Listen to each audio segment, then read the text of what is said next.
पीछे रह गई जमींदार की ठहाकों वाली हंसी, जो मोहन के आत्मसम्मान को बार बार चोट पहुंचा रही थी। पर मोहन को नहीं पता था कि इस अपमान के बाद ही उसकी किस्मत का जादुई दरवाजा खुलने वाला था।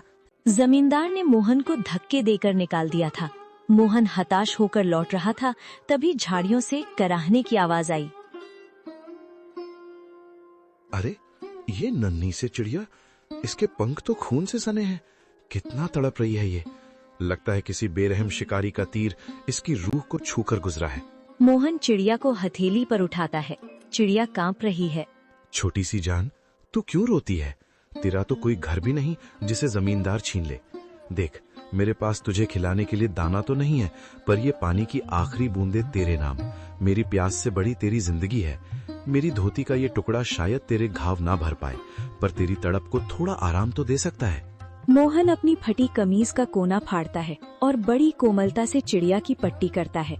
अचानक एक तेज रोशनी होती है और चिड़िया एक दिव्य परी में बदल जाती है।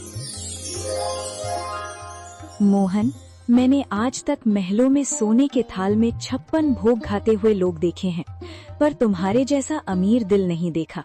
जिसके पास खुद के खाने को निवाला नहीं, वो अपनी फटी कमीज फाड़कर एक पक्षी का घाव भर रहा है।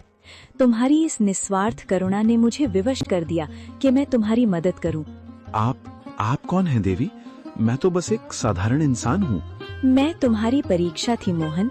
ये लो, ये आलू और मटर के बीज साधारण नहीं है। इन्हें उस जमीन पर बोना जहाँ तुमने अपनी गरीबी के सबसे ज्यादा आंसू बहाए हैं। ये फसल तुम्हारी तकदीर बदल देगी। लेकिन याद रखना, ये जादू तभी तक रहेगा जब तक तुम्हारे दिल में दूसरों के लिए दर्द रहेगा। जिस दिन अहंकार आया, ये फसल पत्थर बन जाएगी। परी तो एक दिव्य प्रकाश पुंज बनकर आसमान में विलीन हो गई, लेकिन पीछे छोड़ गई मोहन को हक्का बक्का, निशब्द और कांपते हाथों में वो मखमली पोटली थामे हुए। मोहन अपनी जगह से हिल भी नहीं पा रहा था। उसे लग रहा था कि शायद भूख के मारे उसका सर चकरा रहा है और ये सब उसकी कल्पना है। वो बार बार अपनी आंखों को मलता और फिर उस सुनहरी पोटली को देखता। नहीं, ये सच नहीं हो सकता। मोहन, तू पागल हो गया है। भूख और धूप ने तेरे दिमाग पर असर कर दिया है।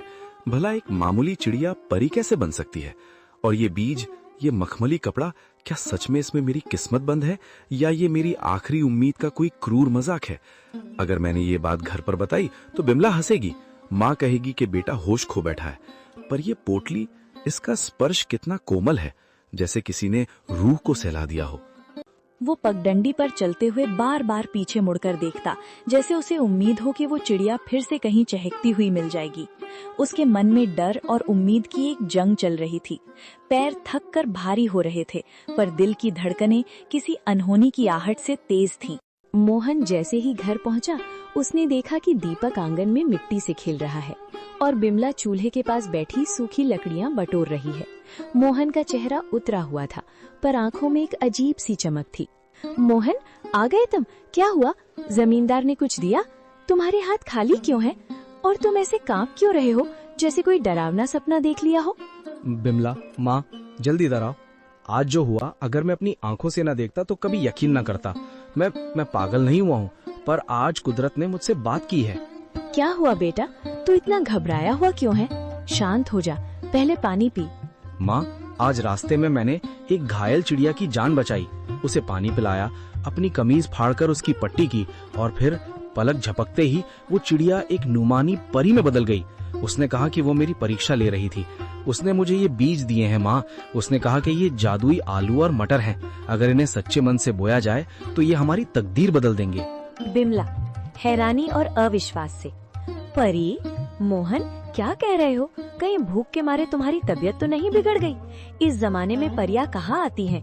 हमें मेहनत से रोटी नहीं मिल रही और तुम करिश्मे की बात कर रहे हो? बिमला, मुझे भी यकीन नहीं हो रहा था। रास्ते भर मैं खुद को यही समझाता रहा कि मैं सपना देख रहा हूँ। पर देखो इस पोटली को, क्या ये किसी गरीब किसान के घर की चीज लग रही है? माँ, जब उस परी ने मुझसे बात की तो मेरे दिल का सारा बोझ उतर गया। उसकी आवाज में वही ममता थी जो तुम्हारी आवाज में है। उसने कहा, जब तक मन साफ रहेगा ये फसल सोना उगलती रहेगी। बेटा, इस दुनिया में जो हम देख नहीं पाते, इसका मतलब ये नहीं कि वो होता नहीं है। तेरी ईमानदारी का सिला देने खुद विधाता किसी न किसी रूप में आते ही हैं। बिमला, शक मत कर, ये बीज नहीं, ये हमारे सब्र के आंसू